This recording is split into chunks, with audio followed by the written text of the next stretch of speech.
खिजा ने फूलों से गिन गिन के इंतकाम लिया, गुनाह यह है कि बहारों में मुस्कुराए थे।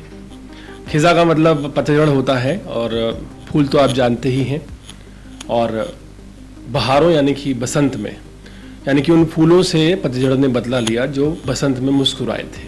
बात दिल्ली की हो रही है। दिल्ली का तिलक नगर इलाका अक्सर किसी न किसी वजह से चर्चाओं में आ जाता है, कभी गोलियों की तड़तड़ाहट से तो कभी सरकारी कार्रवाई से।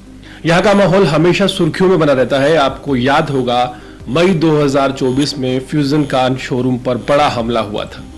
गैंगस्टर हिमांशु भाऊ के गुर्गों ने दिन दहाड़े 20-25 राउंड फायरिंग कर दी थी और बदमाश जाते जाते एक पर्ची फेंक गए थे जिसमें हिमांशु भाऊ, नवीन बाली और नीरज फरीदपुरा नाम का लिखा हुआ था, और साथ ही शोरूम मालिक से 5 करोड़ रुपए की फिरौती मांगी गई थी।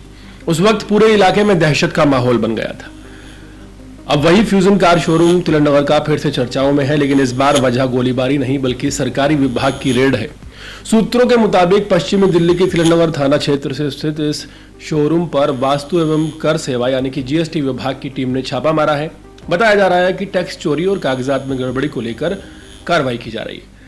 टीम मौके पर घंटों से मौजूद है। शोरूम से कई जरूरी दस्तावेज जब्त किए गए हैं। हालांकि देखने में ये जीएसटी विभाग की सख्ती लगती है, लेकिन एक कोइंसिडेंस देखिए जो आपको हैरान कर देगा। 23 अगस्त 2024 की बात करें तो उस दिन तिलक नगर की मशहूर सिंगला स्वीट पर अचानक कुछ ऐसा हुआ कि वो सुर्खियों में आ गई। देर शाम बाइक सवार 2 बदमाश दुकान के बाहर रुके और देखते ही देखते गोलियों की बौछार उन्होंने कर दी। दुकान का शीशा चुकनाचूर हो गया और इलाके में अफरा तफरी मच गई। मौके पर पहुंचकर पुलिस ने 4 खाली कारतूस बरामद किए। उसी समय दिल्ली पुलिस ने दावा किया कि आरोपियों की पहचान की जा रही है, जल्द ही उन्हें गिरफ्तार कर लिया जाएगा। इसके लिए कई टीमें बनाई गई थी और आसपास लगे सीसीटीवी फुटेज को भी खंगाला जा रहा था। इस फायरिंग ने तिलक नगर के व्यापारियों के बीच दहशत फैला दी थी, क्योंकि इलाके के बड़े कारोबारी लगातार गैंगस्टर्स और बदमाशों के निशाने पर रहते हैं। लेकिन मामला यहीं खत्म नहीं हुआ। लगभग 1 साल बाद 22 जुलाई 2025 को सिंगला स्वीट फिर से खबरों में आ गया। इस बार किसी अपराध की वजह से नहीं बल्कि सरकारी सख्ती की वजह से। राजस्व विभाग की ओर से इस दुकान को अतिक्रमण और टैक्स से जुड़े मामले में नोटिस थमा दिया गया और दुकान को सील करने की कार्रवाई शुरू कर दी गई। कितनी हैरानी की बात है। अचानक हुई इस कार्रवाई ने न सिर्फ दुकान मालिकों बल्कि आसपास के बाकी व्यापारियों को भी सकते में ला दिया। जहां उस दुकान के अपराधी पकड़े जाने थे, दुकान पर कार्रवाई शुरू हुई। अब हालात ये हैं कि दिल्ली के तिलक नगर जैसे कारोबारी इलाके में दुकानदारों पर दोहरी मार पड़ रही है। एक तरफ बदमाश और गैंगस्टर आए दिन फायरिंग करते हैं, रंगदारी मांगते हैं और दहशत फैलाते हैं। दूसरी तरफ सरकारी विभाग कागजात और अतिक्रमण के नाम पर ऐसी कार्रवाई कर रहे हैं जो कि जवाबदेही से परे है। व्यापारी ये कह रहे हैं कि इस माहौल में कारोबार करना दिन ब दिन मुश्किल होता जा रहा है।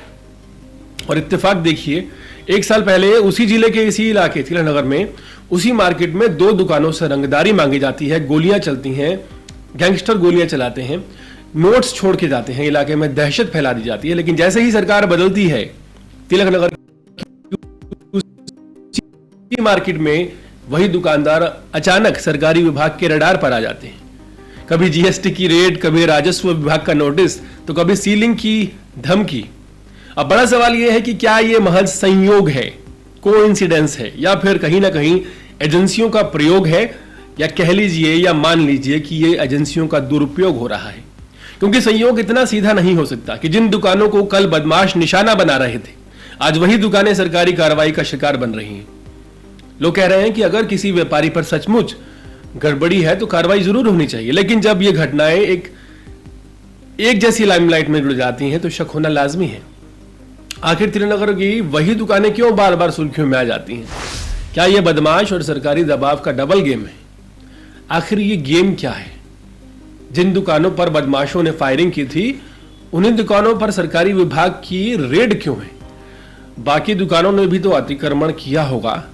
करोल बाग की मार्केट में भी जीएसटी विभाग को जाना चाहिए, और वहां एक नहीं हजारों ऐसी दुकानें हैं जो करोड़ों में जीएसटी चोरी नहीं कर रही, अरबों में कर रही है। इस बात के पुख्ता सबूत हम आपको दे सकते हैं, और सबूत के तौर पर हम आपको वो कंप्लेंट्स की कॉपी दिखा सकते हैं जो कंप्लेंट्स लोगों ने भर भर के की है जीएसटी विभाग को। करोल बाग का नाम हम इसलिए ले रहे हैं क्योंकि ज्यादा दूर मार्केट नहीं है तिलक नगर से, और वहां अरबों रुपए की डेली जीएसटी की चोरी हो रही है और उसके बाकायदा कंप्लेंट लेटर्स हमारे पास हैं, लेकिन जीएसटी विभाग कोई कार्रवाई नहीं करता। सवाल उठता है कि जीएसटी विभाग आखिर फिर उन दुकानों पर कार्रवाई क्यों करता है जिन पर बदमाशों ने फायरिंग की थी और 5-5 करोड़ रुपए की रंगदारी मांगी गई थी। बहुत बड़ा सवाल है, क्या हो रहा है दिल्ली में और क्यों हो रहा है, यह अपने आप में विश्वास करने से परे है। पूरे मामले पर आपकी राय क्या है, कमेंट सेक्शन में जरूर बताएं और इसी तरह की अपडेट्स जुड़े रहने के लिए देखते रहें अर्पण न्यूज़। बहुत बहुत शुक्रिया।